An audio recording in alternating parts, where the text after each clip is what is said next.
अस्सलामुअलैकुम नाजरीन। एक दफ़ा एक नसरानी बादशाह ने चंद सवालात लिखकर हजरत उमर रजी अल्लाह ताला अन्हो के पास भेजे। उनके जवाबात इस्मानी किताबों की रूह से देने का मुतालबा किया। सवाल दर्ज झैल है। पहला सवाल, एक माँ के शिकम से दो बच्चे एक दिन एक ही वक्त पैदा हुए, फिर दोनों का इंतकाल भी एक ही दिन हुआ। एक भाई की उम्र 100 साल बड़ी और दूसरे की 100 साल छोटी हुई। ये कौन थे और ऐसा किस तरह हुआ? दूसरा सवाल, वो कौन सी जमीन है कि जहाँ इब्तदाए पैदाइश से क़यामत तक सिर्फ एक दफा सूरज की किरणें लगी, ना पहले कभी लगी थी ना आइंदा कभी लगेंगी? तीसरा सवाल, वो कौन सा कैदी है जिसकी कैद खाने में सांस लेने की इजाजत नहीं और वो बगैर सांस लिए जिंदा रहता है?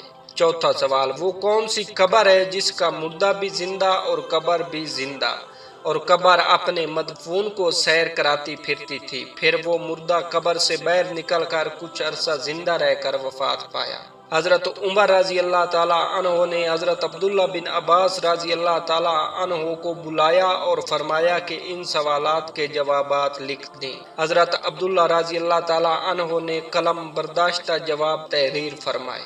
दोस्तों, इससे आगे बढ़ने से पहले आपसे गुजारिश है कि अगर आप चैनल पर नए हैं तो चैनल को सब्सक्राइब कर लें और साथ में लगे बेल के आइकन को प्रेस करके ऑल पर सेलेक्ट कर लें ताकि मेरे आने वाली हर नई वीडियो आप तक बआसानी पहुंचती रहे। पहला जवाब, जो दोनों भाई एक दिन एक ही वक्त पैदा हुए, इन दोनों की वफात भी एक ही दिन हुई और उनकी उम्र में 100 साल का फर्क। ये भाई हजरत उज़ैर अलैहिस्सलाम और हजरत अजीज अलैहिस्सलाम थे। ये दोनों भाई एक ही दिन एक ही वक्त माँ के बातन से पैदा हुए। इन दोनों की वफात भी एक ही दिन हुई, लेकिन बीच में हजरत उज़ैर अलैहिस्सलाम को अपनी कुदरत कामला दिखाने के लिए पूरे 100 साल मारे रखा। 100 साल मौत के बाद अल्लाह ताला ने जिंदगी बख्शी। सूरत अल इमरान में ये जिक्र मौजूद है। वो घर गए, फिर कुछ अरसे मजीद जिंदा रहकर रहालत फरमाई। दोनों भाइयों की वफात भी एक ही दिन हुई, इसलिए हजरत उज़ैर अलैहिस्सलाम की उम्र अपने भाई से छोटी हुई और हजरत अजीज अलैहिस्सलाम की उम्र 100 साल बड़ी हुई। दूसरा जवाब, वो जमीन समुंदर की खाड़ी कुलज़म की तय है कि जहाँ फरऊन मरदूद गर्क हुआ था। हजरत मूसा अलैहिस्सलाम के मौजज़े से दरिया खुश्क हुआ था। हुक्म इलाही से सूरज ने बहुत जल्द सुखाया। हजरत मूसा अलैहिस्सलाम माँ अपनी कौम बनी इसराइल पार चले गए और जब फरऊन और उसका लश्कर दाखिल हुआ तो वो गर्क हो गया।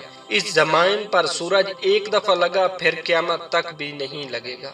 तीसरा जवाब, जिस कैदी को कैद खाने में सांस लेने की इजाजत नहीं और वो बगैर सांस लिए जिंदा रहता है, वो बच्चा है जो अपनी माँ के शिकम में कैद है। खुदावन ताला ने उसके सांस लेने का जिक्र नहीं किया और ना वो सांस लेता है। चौथा जवाब, वो कब्र जिसका मुर्दा भी जिंदा और कब्र भी जिंदा, वो मुर्दा हजरत यूनुस अलैहिस्सलाम थे और उनकी कब्र मछली थी जो उनको पेट में रखे जगह जगह फिरती थी, यानी सैर कराती थी। हजरत यूनुस अलैहिस्सलाम के हुक्म से मछली के पेट से बाहर आकर अरसा तक हयात रहे, फिर वफात पाए। दोस्तों, उम्मीद करता हूँ आपको मेरी ये छोटी सी वीडियो पसंद आई होगी। अगर वीडियो अच्छी लगे तो वीडियो को लाइक और चैनल को सब्सक्राइब करना ना भूलिएगा। मिलते हैं किसी और वीडियो में। दुआओं में याद रखिएगा। तब तक के लिए अल्लाह हाफिज।